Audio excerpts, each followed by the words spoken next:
आदाब दोस्तों, मैं जन्नत फिरदौस मिडनाइट स्कैरी स्टोरी से आज आपके सामने फिर से हाजिर हूँ एक नई कहानी लेके।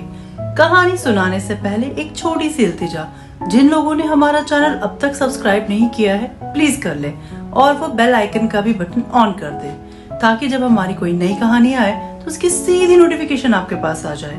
अब बिना वक्त जाए किए सीधा चलते हैं अपनी कहानी की तरफ।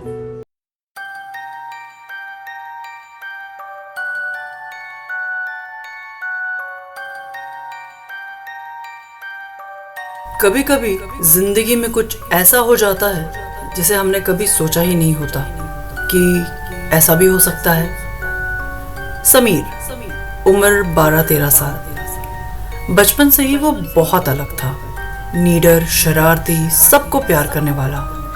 फैमिली उसके लिए बहुत इम्पोर्टेंट थी।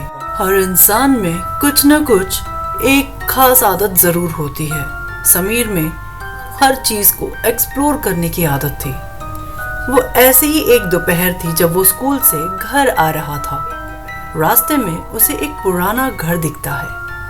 हमेशा से वो वीरान, अकेला, खामोश घर था, लेकिन जब वो उस घर के पास पहुंचा तो उसे किसी के होने का एहसास होता है। वो धीरे धीरे आगे बढ़ता है। उसे अजीब सी ठंड का एहसास हो रहा था। वो सोच में था कि इस घर में न फैन है न कोई खिड़की खुली है। फिर ये ठंडक, वो भी दोपहर में, कैसे? उसे अजीब सा लगने लगता है। वो वापस जाने पलटता है। वो जैसे ही दरवाजे की तरफ बढ़ता है उसके सामने एक लड़की उसे दिखाई देती है। वो लड़की देखने में काफी खूबसूरत थी। वो उस लड़की से पूछता है कि वो कौन है, तो वो कहती है कि उसने इस घर को हमेशा वीरान देखा था, अकेला, खामोश, लेकिन आज कुछ हलचल से दिखी तो वो देखने आ गई कि इसमें कौन आया है। और फिर सामने तुम मिल गए और तुमसे मुलाकात हो गई। इस छोटी सी मुलाकात और छोटी सी जान पहचान में फिर उन्होंने न जाने कितनी देर बैठ के बातें करने लगे। समीर भी हैरान था कि वो इतनी देर बैठ के किसी अजनबी से इतनी देर कैसे बातें कर सकता है कि वक्त का एहसास ही ना हुआ। वक्त का एहसास होते ही वो घर जाने के लिए खड़ा हो जाता है। वो कहता है कि काफी देर हो चुकी है, घर वाले परेशान हो रहे हों। वो जाते हुए समीर को आवाज लगाती है, सुनो, क्या तुम फिर आओगे यहाँ? वो हाँ में सर हिलाता हुआ और मुस्कुराता हुआ वहाँ से भागते हुए निकल जाता है। वो पीछे से आवाज लगाती है, किसी को यहाँ के बारे में बताना मत। वो बिना पीछे पलटे हाँ में इशारा करता है और चला जाता है। घर पर सब बहुत परेशान थे। उसके घर आते ही सवाल पर सवाल होने लगते हैं। वो कहता है, रास्ते में गार्डन दिख गया था और मैं वहाँ खेलने लगा और वक्त का पता न चला। बात बड़ी अजीब सी लग रही थी, लेकिन उस पर शक करने की कोई वजह भी न थी। समीर ने सबको देखते हुए कहा कि उसे बहुत भूख लगी है और फिर बात जैसे खत्म सी हो गई, वार्निंग के साथ। और वार्निंग ये थी कि वो दोबारा कभी ऐसा नहीं करेगा, कभी घर आने वो इतना लेट नहीं करेगा। अगले दिन वो फिर पहुंच जाता है। वो लड़की उसका इंतजार कर रही होती है। दोनों ही बातें करना शुरू कर देते हैं। समीर कहता है, आज घर जल्दी जाना होगा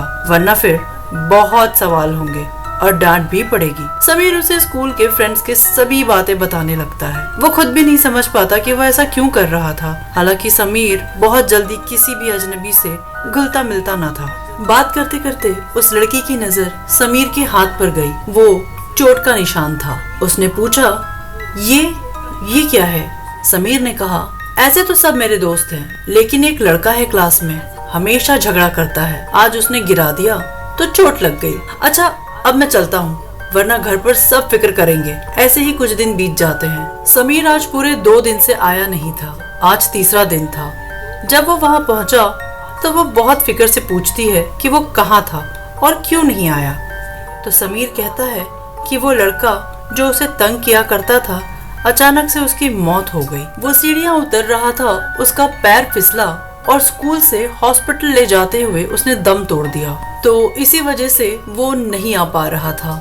समीर बहुत उदास था क्योंकि वो बताते बताते उसके आंखों में आंसू आ जाते हैं। था तो वो भी 12-13 साल का बच्चा ही। वो पूछने लगी, तुम क्यों उदास हो? वो तो तुम्हें बहुत तंग किया करता था ना?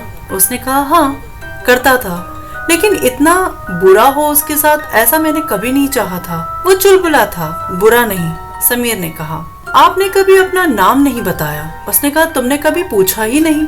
तो उसने पूछा आपका नाम क्या है। उसने कहा फिलहाल तुम्हारी दोस्त।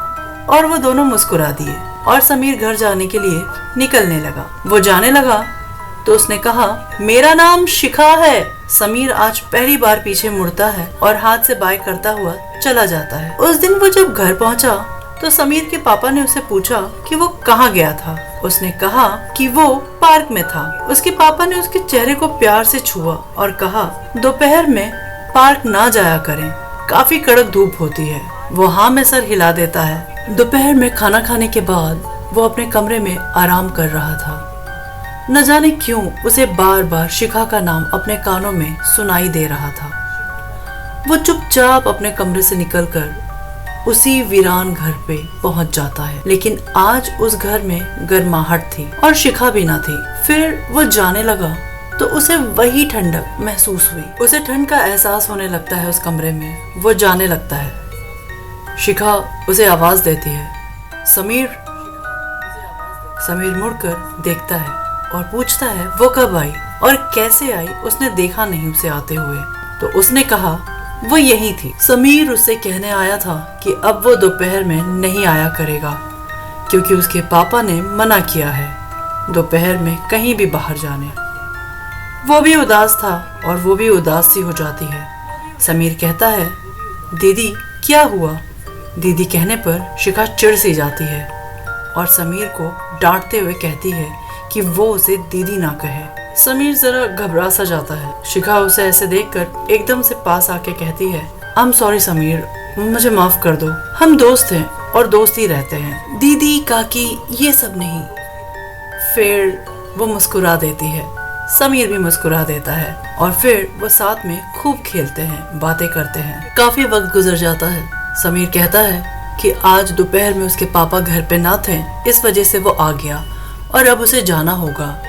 वो कोशिश करेगा कि वो कभी कभी शिखा से मिलने आए। उसे जाता देख शिखा ने कहा समीर क्या तुम मुझे अपने साथ अपने घर ले चल सकते हो। समीर एकदम से मुड़ा और कहा कि ये कैसे पॉसिबल हो सकता है, आप मेरे घर कैसे चल सकती हैं, मैं क्या कहूँगा और आपके घर वाले। शिखा कहती है कि उसका कोई भी नहीं, वो बहुत अकेले है, इसीलिए वो समीर को अपना सबसे अच्छा दोस्त मानती है। समीर कुछ सोच में पड़ गया। शिखा कहती है कि तुम फिक्र ना करो, मैं किसी के भी सामने नहीं आऊंगी। वो कहता है ये कैसे मुमकिन है। शिखा कहती है बस तुम मुझे अपने साथ अपने घर ले चलो, अगर किसी ने मुझे देख लिया तो उसी दिन मैं तुम्हारे घर से चली जाऊंगी। समीर कुछ देर खामोश रहता है। वो समझ ना पा रहा था कि वो शिखा को क्या जवाब दे। वो शिखा को घर कैसे ले जा सकता है क्योंकि वो सबकी नजर में आ सकती थी। वो क्या जवाब देगा कि वो इसे कहाँ मिली इस वीरान घर में। वो खामोश था। शिखा कहती है यकीन करो मैं किसी के सामने नहीं आऊंगी। समीर था तो बच्चा ही। उसने कहा कि वो उसे नहीं ले जा सकता अपने साथ क्योंकि वो क्या वजह बताएगा और वो वहां से उदास कदमों के साथ अपने घर आ जाता है।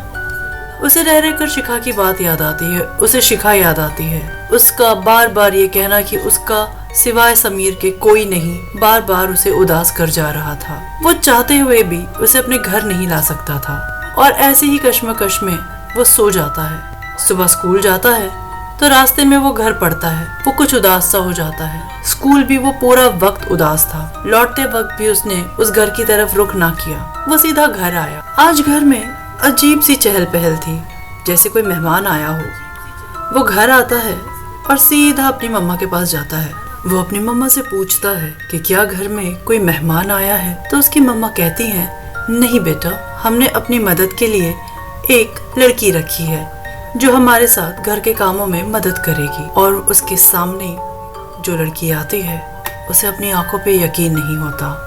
वो कोई और नहीं शिखा थी। आखिर ऐसी क्या वजह थी कि शिखा समीर को बिल्कुल छोड़ना नहीं चाहती थी। आखिर क्या इरादे लेके शिखा घर में आई थी, ये हम आपको बताएंगे अगले एपिसोड। तब तक के लिए स्टे ट्यून्ड।